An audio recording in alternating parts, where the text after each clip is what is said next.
चाय और कॉफ़ी का उत्पादन भारत के किन प्रांतों में की जाती है?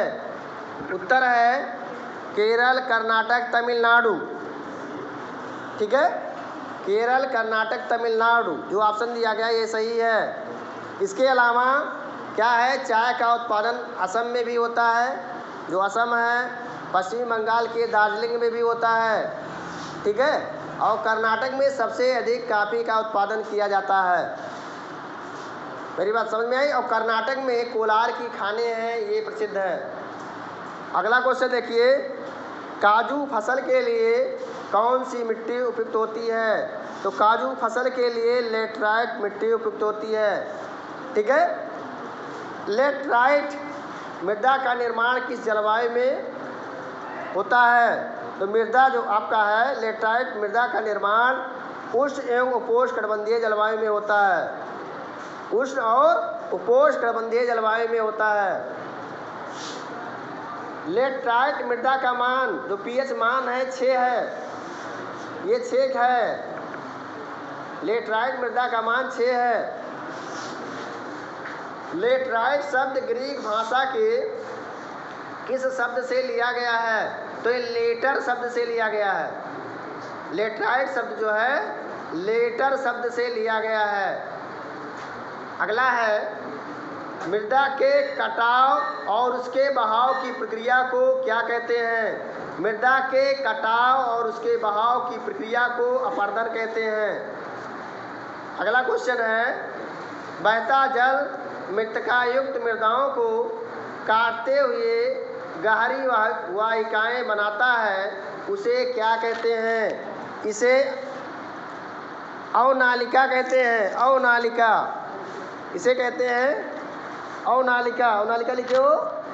हाँ, अवनालिका कहते हैं, इसे अवनालिका कहा जाता है।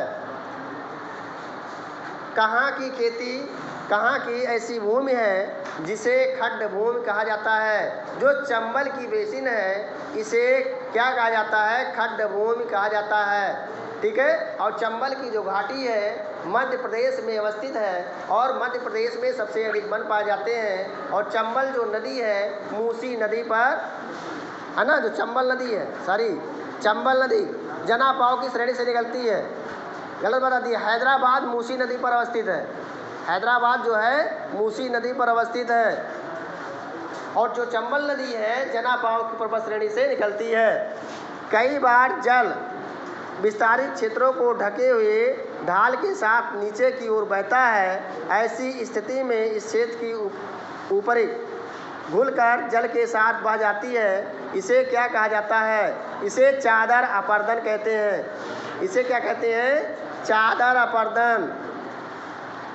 अगला है, ढाल वाली भूमि पर समुच्च रेखाओं के समानांतर हर चलाने से ढाल के साथ साथ जल बहाव की गति घटती जाती है। इसे क्या कहते हैं? इसे समोच्च जुताई कहते हैं।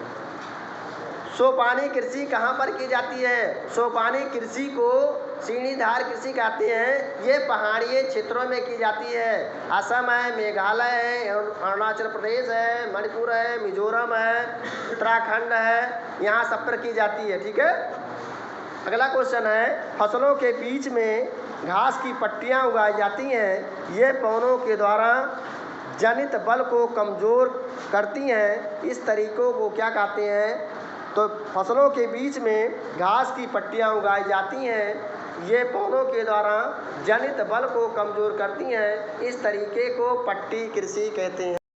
ईस्वी में बाघ परियोजना चलाई गई। कौन सी परियोजना विश्व की बेहतरीन वन्य जीव परियोजनाओं में से एक है? Project tiger. भारतीय वन्यजीव अधिनियम कब लागू किया गया? 1972। सांध घाटी किस प्रांत में अवस्थित है? देखिए, जम्मू कश्मीर, चंडीगढ़, लेह ये केंद्र शासित प्रदेश है, केवल केरल ही राज्य है, दिमाग नहीं है। किस दशक के दौरान पर्यावरण संरक्षकों ने राष्ट्रीय वन्यजीव सुरक्षा कार्यक्रम को पुरजोर मांग किया? 1960, 1960 है ना, और 70, 1960-70 के दशक में देख लीजिएगा। उत्तराखंड में कौन सा राष्ट्रीय उद्यान अवस्थित है? उत्तराखंड में जो आपका है कॉर्बेट नेशनल पार्क है। सुंदरवन राष्ट्रीय उद्यान कहाँ है? पश्चिम बंगाल में। बांधवगढ़ राष्ट्रीय उद्यान मध्य प्रदेश में अवस्थित है। सरिस्का जो है आपका, सरिस्का राजस्थान में है। असम में कौन सा बाघ रिजर्व है? असम में है मानस, और मानस में है काजीरंगा अभ्यारण्य। जो है काजीरंगा अभ्यारण्य कहाँ पर है? असम में है, और ये गैंडे के लिए प्रसिद्ध है। पेरियार बाघ रिजर्व भारत के किस प्रदेश में अवस्थित है? पेरियार जो है केरल में है, ठीक है, और पेरियार एक नदी है, पेरियार एक नदी भी है। किस अधिनियम के तहत सैकड़ों तितलियों, कीट पतंगों, भृंगों और एक ड्रैगन फ्लाई को भी संरक्षित जातियों में शामिल किया गया है? तो इसमें दिया गया होगा, क्या दिया गया है? 1980 और 1986।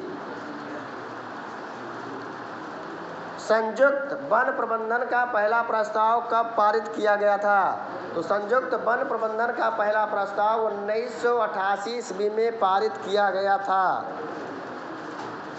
चिपको आंदोलन किससे संबंधित है? चिपको आंदोलन को वन कटाई से संबंधित है। इसके प्रणेता जो है सुंदरलाल बहुगुणा थे, है ना। ये उत्तराखंड में क्या था? उत्तराखंड में वहाँ की जो महिलाएं हैं वो पेड़ों पे चिपक गई थी, है ना। वृक्ष को कटाई को नियंत्रित करने के लिए चिपको आंदोलन चलाया गया था, ठीक है।